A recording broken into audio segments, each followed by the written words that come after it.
Je, kila mmoja unaendelea namna gani? Wave your hand if you're doing good. Peperusha mkono kama uko sawa. Can everybody hear me? Je, kila mmoja aweza kunisikia? Raise your hands if you can hear me. Kunyonyesha kwa mkono kama unaweza ukanisikia. Everybody. Kila mmoja.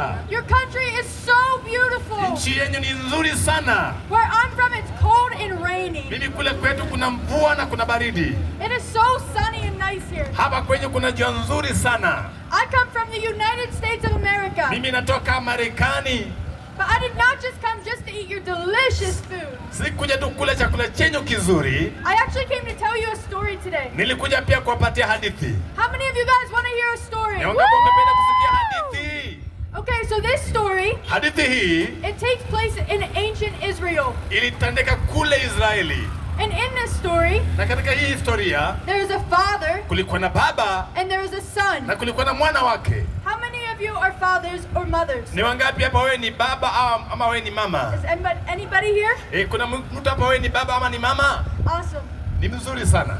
So in this story, Katika hadithi hii the son went to his father mwana alimwendea baba yake and he said, "Father, na akamwambia, baba, I want my inheritance." nataka urithi wangu. And in case you didn't know, Na kama haukujua, during this time period, wakati ule the son would not get the inheritance mtoto hangepata urithi wake until the father was dead. mpaka baba yake akufe. So basically the son was saying to his Kwa hivyo father, huyu mtoto alienda kwa baba yake anamaanisha, I don't care about you. sijali kuhusu wewe baba, I don't want a relationship with sitaki you. uhusiano wote na wewe, And I just want my money. nataka tu pesa zako. But the father loved the son Lakini so much baba alimpenda sana huyu mwana wake that he gave him the money ya anyways. kwamba alimpatia zile pesa hata hivyo. So the son took the money Na yule mtoto akachukua pesa and he went away from the na father. akaenda mbali sana na baba yake, And he went and did his own thing. na akaenda akafanya mambo yake yote. He started drinking a lot of alcohol. Akaanza kunywa pombe nyingi sana, He started getting with prostitutes. akaanza kuwa na usherati, And he started spending all of his money akaanza kutumia pesa zake zikaisha zote. until all of a sudden he got in his pocket Na mtu mmoja akaenda katika mfuko wake and there was no money left. akapata hana hela zozote zilizobaki. He even had to work for the pigs. Ikabidi aanze kufanya kazi ya kulisha nguruwe, And he was so hungry na akawa na njaa sana, that he ate the pig's food. hata akaanza kula chakula cha nguruwe. Would you want to eat the pig's food? Je, unaweza kula chakula cha nguruwe wewe? He was out of money. Alikuwa hana pesa, He was out of somewhere to stay. hana mahali pa kuishi, And he was out of hope. na alikuwa amekosa tumaini. I have sad news. Niko na habari mbaya sana hapa. Just like the son in this story, Kama huyu kijana katika hii hadithi, we have walked away from our sisi pia heavenly tumeenda Father. mbali na baba yetu wa mbinguni. We have a Father in heaven who Tuko na baba loves us. yetu mbinguni aliyetupenda sana, But because of sin, lakini kwa sababu ya dhambi there is now a distance between sasa us. tuko na umbali sana Mungu wetu. But guess what? Lakini sasa sikiliza hii, I did not just come to bring you bad news. sikuletea tu habari mbaya peke yake. Who wants to hear good news? Au je, unataka kusikia habari njema? In this story, Katika hadithi hii the son remembers his father, mwana akamkumbuka baba yake, and his plan is to go home as a servant. akawa na mpango wa kurudi nyumbani kama mtumwa. And so the son starts to go back to his father. Alipokuwa anarudi kwa baba yake, But guess what?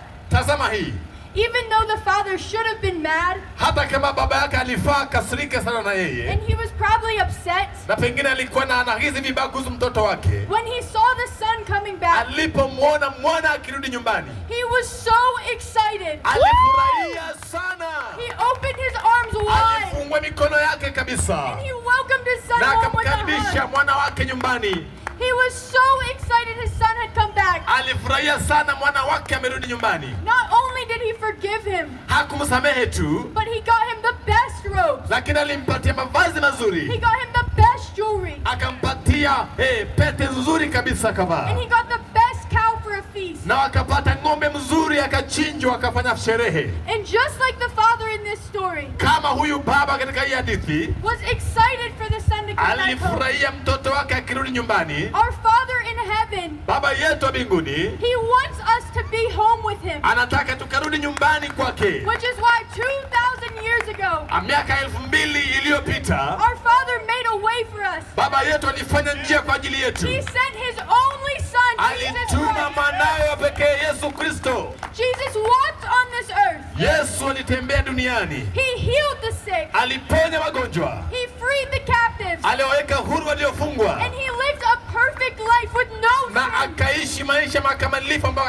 aliyeishi maisha kama hayo. We have all done wrong. Sisi wote tumefanya mabaya. But he did no wrong. Lakini yeye hakufanya dhambi. But still he was beaten. Lakini bado alipigwa. He had lashes on his back. Alikuwa na mijeledi katika mgongo wake. And he was nailed to a cross. Na akawekwa msalabani. So he could take all of our sins. Ya kwamba achukue dhambi zetu zote. So now we don't have to be separated Ya from the kwamba Father. tusitenganishwe na Baba tena. But guess what? That's not even the best part. Hiyo sio inayopendeza sana. Jesus, 3 days after he died, Yesu siku 3 baada ya Jesus kufa came back to life out of the grave. alifufuka tena akawa Jesus mzima. defeated death. Ya kwamba alishinda mauti. Jesus defeated hell. Yesu alishinda kuzimu. He defeated all sickness and disease. Alishinda magonjwa na maradhi yote. And so today, just like the son in that story, Na leo kama yule mwana katika ile hadithi, if you are tired of living in the pig's pen, kama umechoka kuishi katika shimo la dhambi, if you are tired of having no hope, umechoka kuishi bila tumaini, if you turn away from that old life, je, aungekuja katika maisha ya kitambo if you repent na ukatubu dhambi zako, and you say, I'm leaving that sin, useme ya kwamba naachana na dhambi, and you believe in Jesus, na unamwamini Yesu Kristo, and you take a step towards the na Father, unachukua hatua kwenda kwa baba yako, you can be in relationship with unaweza Him. ukawa na umoja tena na baba yako. Relationship with the Father brings life, Ushirika na baba unaleta uzima, and sin brings death.